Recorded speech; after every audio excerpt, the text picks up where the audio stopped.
So guys, आप ऐसे बहुत से लोगों को जानते होंगे। इनफैक्ट कुछ तो आपके रिलेटिव होंगे, कुछ तो आपके मोहल्ले में रहते हो, कुछ तो आपके गली में रहते होंगे, कुछ तो आपके दिल में रहते होंगे, है ना।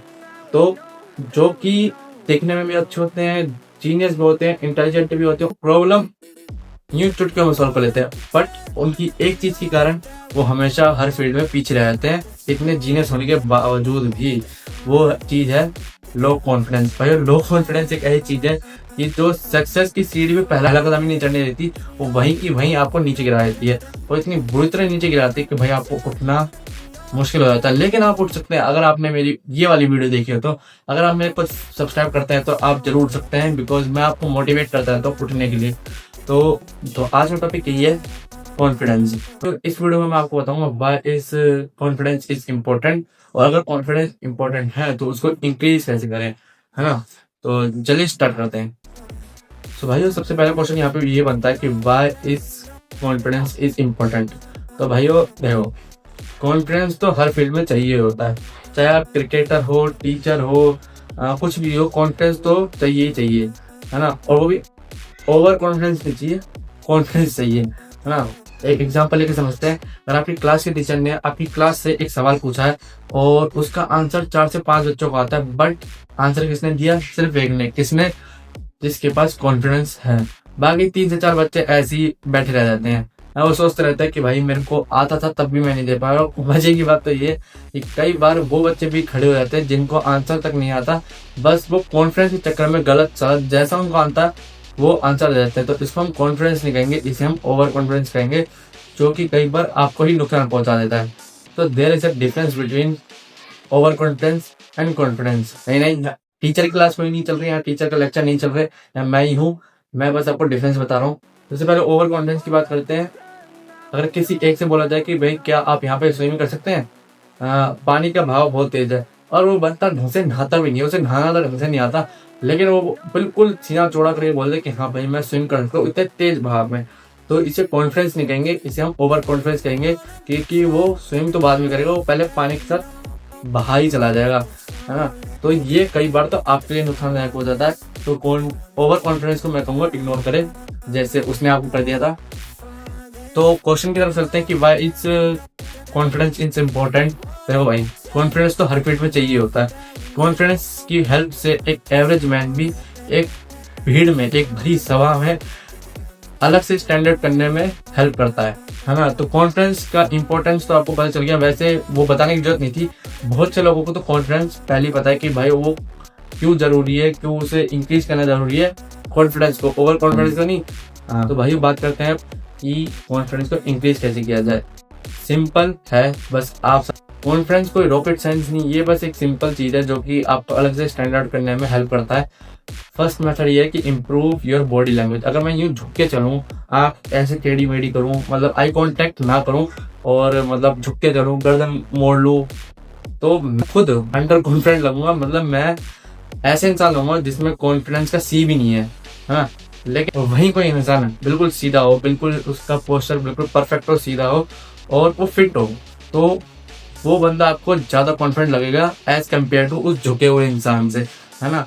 तो इम्प्रूव योर बॉडी लैंग्वेज। अपनी बॉडी लैंग्वेज को इम्प्रूव करना बहुत ज्यादा जरूरी है, क्योंकि बात करने से पहले ही इंसान समझ जाता है कि सामने वाला बंदा कैसा है, सिर्फ उसकी बॉडी लैंग्वेज को देख के, समझ के, पढ़ के, कुछ भी करके, है ना।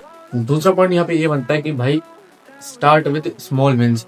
अब आपको अगर पब्लिक स्पीकिंग से डर लगता है तो आप डायरेक्ट स्टेज पे जाके प्रैक्टिस मत करिए, छोटे छोटे स्टेप से अपने आप को इम्प्रूव कीजिए। जैसे अगर आपको पब्लिक स्पीकिंग से डर लगता है तो पहले अपने फ्रेंड सर्कल में अच्छे से बात करिए, फिर उसके बाद अपनी क्लास में बात करिए, टीचर के सवाल का जवाब देने की कोशिश करिए, और या फिर टीचर के सामने सवाल करें, इससे आपको कॉन्फिडेंस इंक्रीज होगा। फिर जाके आप स्टेज पे जाके धमाल मचा सकते हैं। बस धमाल ही मचाना, ऐसा धमाल मचाना कि स्पीच सबको बढ़िया लगे, तालियां लगाए, सब टमाटर ना फेंके आपके मुंह पे, बेइज्जती मत करा देना। सबसे बड़ा थर्ड पॉइंट यहाँ पे ये बनता है कि stop over thinking. Over thinking main जड़ है कॉन्फिडेंस लो होने की।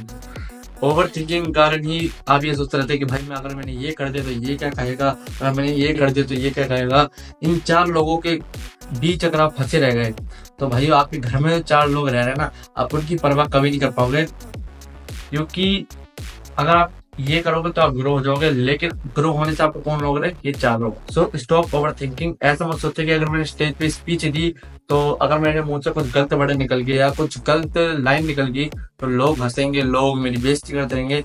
ऐसा कुछ नहीं होगा। लोग ज्यादा ज्यादा 1 घंटा 2 घंटे या जब तक वहां पर है, या मैक्स टू मैक्स 1 दिन याद रखते हैं, उसके बाद सब भूल जाते हैं। कोई ऐसा नहीं करता कि अच्छा भाई इसने गलती करी है, इसको मैं लिख लेता हूँ, जब दिखेगा जब बेइज्जती मारूंगा, इसने ये गलती करी है, इसको लिख लेता हूँ, जब दिखेगा जब बेइज्जती मारूंगा। ऐसा कुछ नहीं होता। कोई भी इतनी छोटी छोटी गलती याद नहीं रखता। तो स्टॉप ओवर थिंकिंग। आप 1% डेली इंप्रूव करें और आपका confidence day by day increase होता रहेगा। तो भाई फोर्थ पॉइंट यहाँ पे ये बनता है, लर्न फ्रॉम फेलियर। तो भाई कहावत तो ये है कि हार के जीतने वाले को बाजीगर कहते हैं, लेकिन असली कहावत ये होनी चाहिए कि हार से तो सीखिए, वो असली बाजीगर है। भाइयों वाह क्या लाइन बोले भाई, इसी बात पर लाइक करो। मैंने अभी जस्ट ये लाइन बनाई है तो इसी बात पर लाइक करो। हर फेलियर से एक सीख लो ताकि आप at the end of success हो सको। 1% आप हर दिन इम्प्रूव करो। जरूरी नहीं है कि भाई आप हर दिन 100% इम्प्रूव करो। आप 1 दिन करोगे, 2 दिन करोगे, तीसरे दिन 0 पे आ जाओगे। इसलिए हर दिन 1% इम्प्रूव करो। 100वें दिन आप 100% वहीं पे कंप्लीट हो जाओगे। Practice makes man perfect. अगर तुम एक स्किल की हर दिन प्रैक्टिस करते रहोगे और हर दिन 1% इम्प्रूव होगे तो तुम भी उस स्किल में मास्टरी हासिल करोगे। तो हर फेलियर से कुछ ना कुछ सीख लो जिससे तुम इम्प्रूव कर सको। सो कंक्लूजन यहाँ पे ये निकला कि भाई कॉन्फिडेंस चाहिए लेकिन ओवर कॉन्फिडेंस नहीं चाहिए। और कॉन्फिडेंस ऐसा होना चाहिए जो कि अनशेकेबल हो। मतलब ऐसा नहीं कि भाई आज कुछ हासिल कर लिया तो बिल्कुल वहाँ हिमालय की चोटी पे पहुंच गए और कल कुछ लॉस हो गया, कल कुछ हार गए हम तो बिल्कुल पाताल लोक में चले गए। ऐसा कॉन्फिडेंस नहीं होना चाहिए। मतलब जो कॉन्फिडेंस का जो ग्राफ है वो बस ऊपर जाए, नीचे वो आए ना, नीचे आने को उसे स्थान ही ना दो, जहाँ ही मत दो उसे नीचे आने की, है ना। तो ऐसा अनशेकेबल कॉन्फिडेंस होना चाहिए और ओवर कॉन्फिडेंस मत रखना। तो अगर आपको ये वीडियो थोड़ी भी अच्छी लगी हो और मेरी दी हुई इंफॉर्मेशन अगर आपको अच्छी लगी हो तो इसे अप्लाई जरूर करना। और चैनल पर नहीं हो तो चैनल को सब्सक्राइब करना। वीडियो अच्छी लगी तो वीडियो को लाइक करना। और नेक्स्ट वीडियो जो होगी वो एक ऐसे स्किल के बारे में होगी जिसकी फ्यूचर में नहीं, अभी भी डिमांड है, पहले भी डिमांड थी और आगे आने वाले टाइम में भी उसकी डिमांड होगी। ये एक ऐसी स्किल है जो कि आपको 100% आनी चाहिए अगर आपको अपने फ्यूचर में सक्सेस अचीव करनी है। तो बने रहिए मेरे वीडियो में। नेक्स्ट वीडियो देखने के लिए जल्दी सब्सक्राइब कर दिए। थोड़े दिन में मैं वो वीडियो भी डाल दूंगा। मिलते हैं जल्दी आपसे नेक्स्ट वीडियो में, तब तक के लिए गुड बाय।